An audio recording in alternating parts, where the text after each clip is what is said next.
I never believed in curses. Ghost stories were just cheap thrills, things people whispered about to entertain themselves. But that was before I inherited my uncle's house. I didn't even know him well. My parents used to mention him with discomfort, like he was a distant wound in the family tree, reclusive, strange, the kind of man who didn't go to weddings or funerals. So when I got the call saying he'd died, and that he'd left me everything, I was shocked. I assumed it'd be some dusty books or old coins. But instead, it was a house. An old, towering structure on Willow Lane, surrounded by overgrown hedges and blackened trees. The house looked like it had been pulled straight from a Gothic novel. Shutters hanging loose, vines choking the walls, a rusted mailbox that hadn't been touched in years. But it was mine. I moved in the next week. Inside, it was cold and dark, the kind of darkness that swallowed light bulbs. Each floorboard groaned like it was trying to speak. There were framed photos in the hallway, old cracked glass covering faces I didn't recognize. I should have turned around then, but I didn't. The first thing I noticed was the door at the end of the second-floor hallway. It was chained shut. 3 thick iron chains bolted into the frame. A heavy padlock secured it all.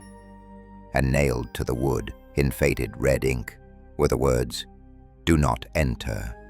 I laughed. I really did. It looked like something out of a horror movie. I figured my uncle had a flair for the dramatic. Maybe it was his version of a joke. But even then, something felt off.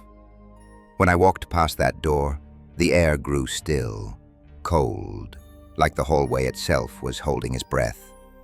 I told myself it was just nerves, a new place, old wood, creaks and groans. But then the knocking started.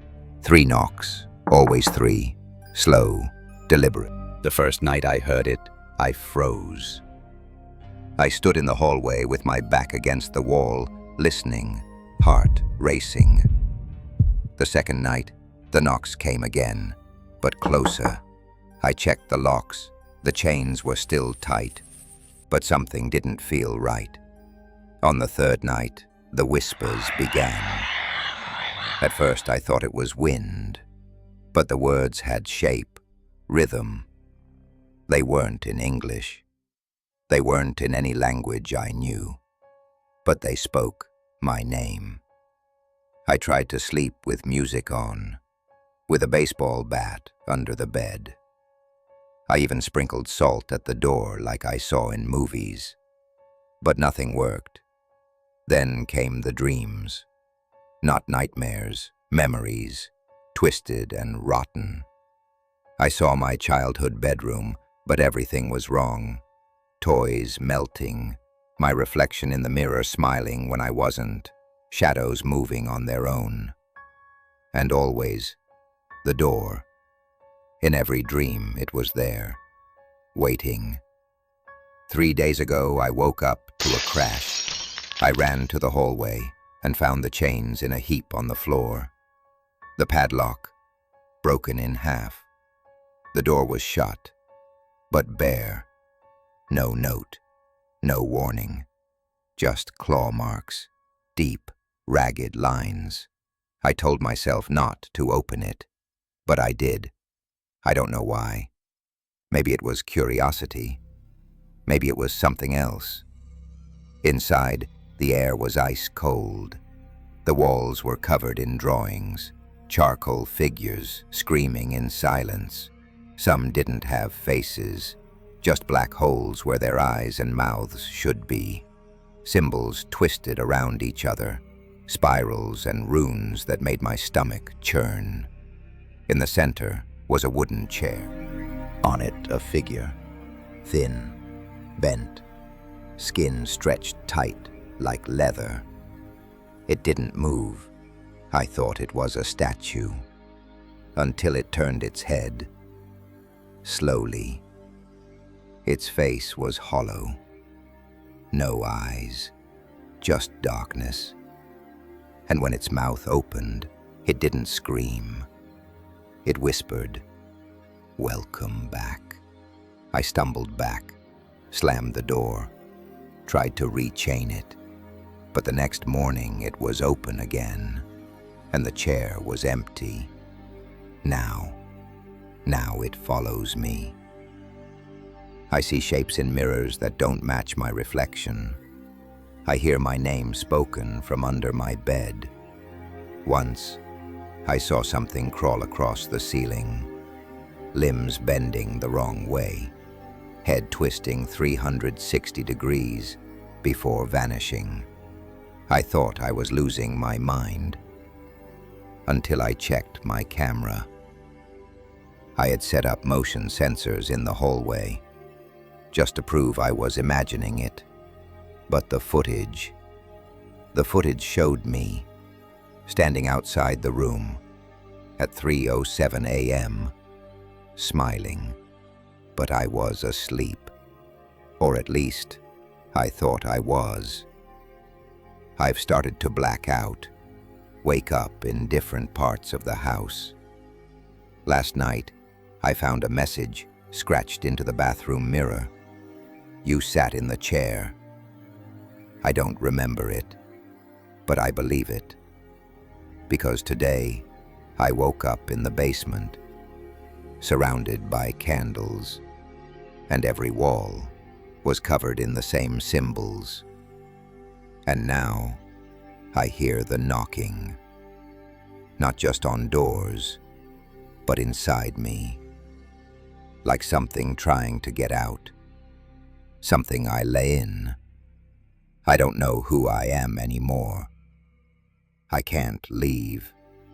Every time I try, I wake up in that room. The chair waits for me, and tonight, I think I'll sit in it again.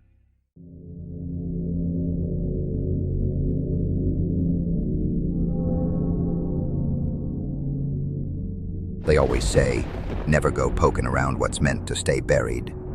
But curiosity, it has teeth, sharp ones. It was the fall of 1996 when the letter arrived, a thick envelope sealed in red wax. James, a struggling writer from Boston, had never heard of Fog Hill. But the letter was clear. You are the sole heir to the Rembrandt estate in Fog Hill, Vermont. Come alone. Do not delay. He thought it was a scam, a joke, but the address was real, and James, recently evicted and out of ideas, had nothing left to lose. So one misty morning he packed a single suitcase, borrowed his uncle's rusted pickup, and drove north. Fog Hill wasn't on most maps. No cell signal, just winding roads and thick dark forests that swallowed the sun by late afternoon. When he finally reached the hill, he found a black iron gate. It creaked open by itself. The house stood at the top, a towering Victorian mansion half consumed by ivy and time. Its windows were mostly shattered, the paint peeled like old skin, but somehow it still looked alive. An old sign swung in the wind. Rembrandt Manor, Estade, 1843. James stepped out, boots crunching gravel. The moment he touched the porch, the wind stopped.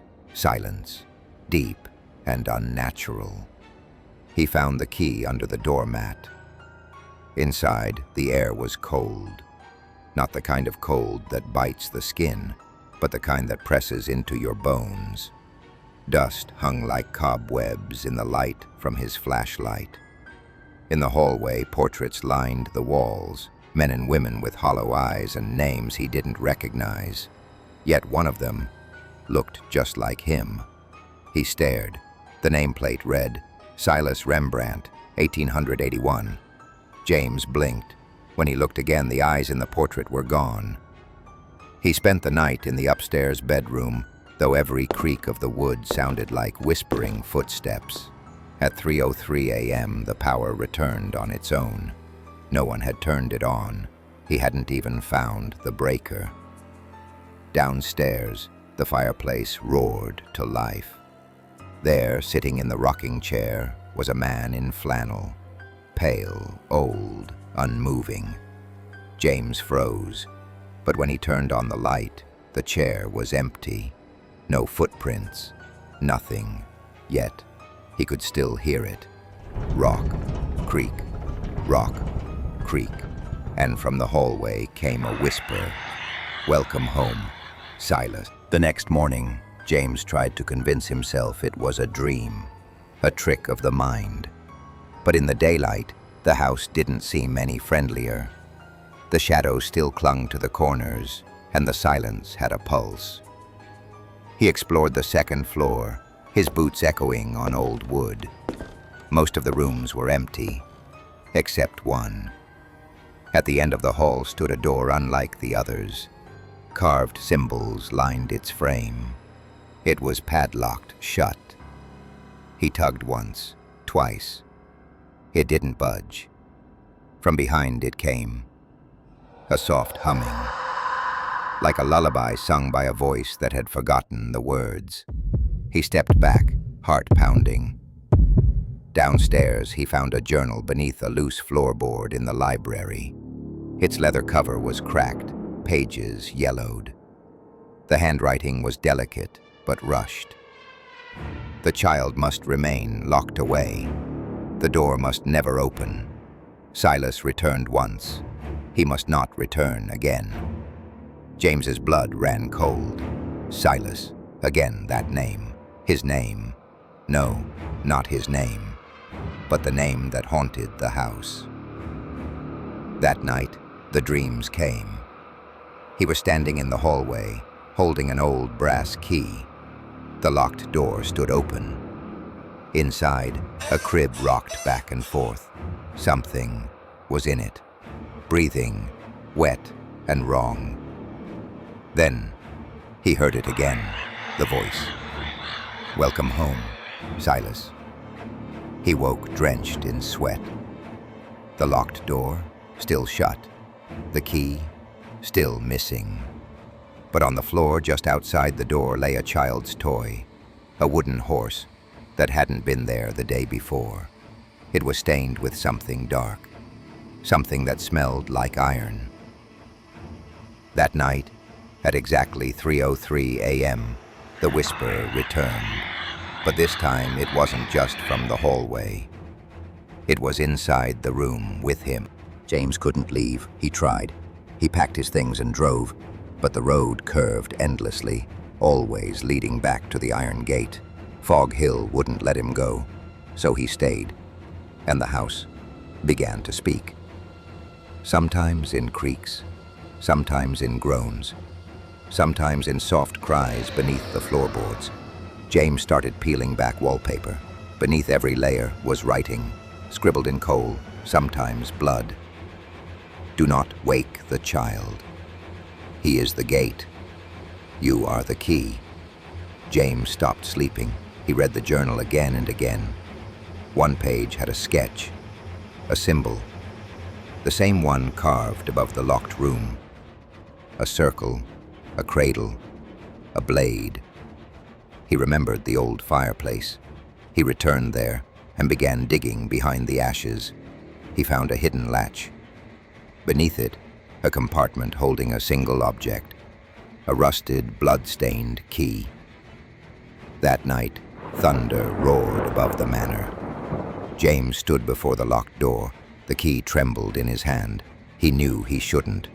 Every part of him screamed to walk away, but he turned the key. The door creaked open. The air inside was ice. The room smelled of mold, old flowers, and something foul. In the center stood a crib, and inside, something that looked like a child, but it wasn't. Its skin was gray, its mouth stretched too wide. Its eyes were hollow voids. It sat up and smiled. "Silas." James staggered backward, but the door slammed shut behind him.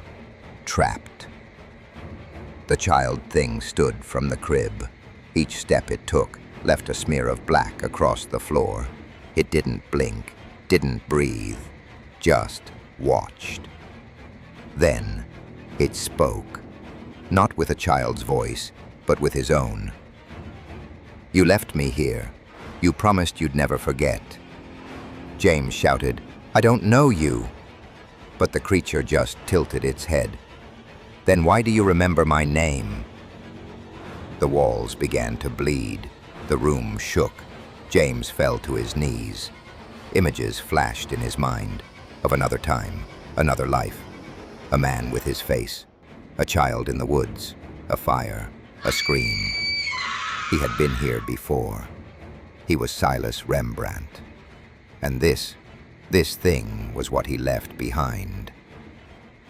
The house wasn't cursed. It was waiting, preserving memory, feeding on guilt.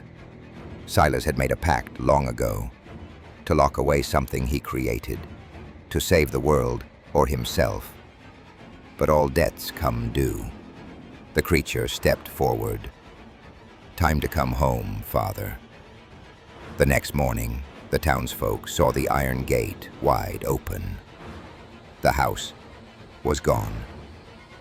Where it once stood, only a blackened patch of earth remained. And in the center of it, a child's toy horse, still stained with blood, rocking slowly back and forth. Rock, creak, rock, creak.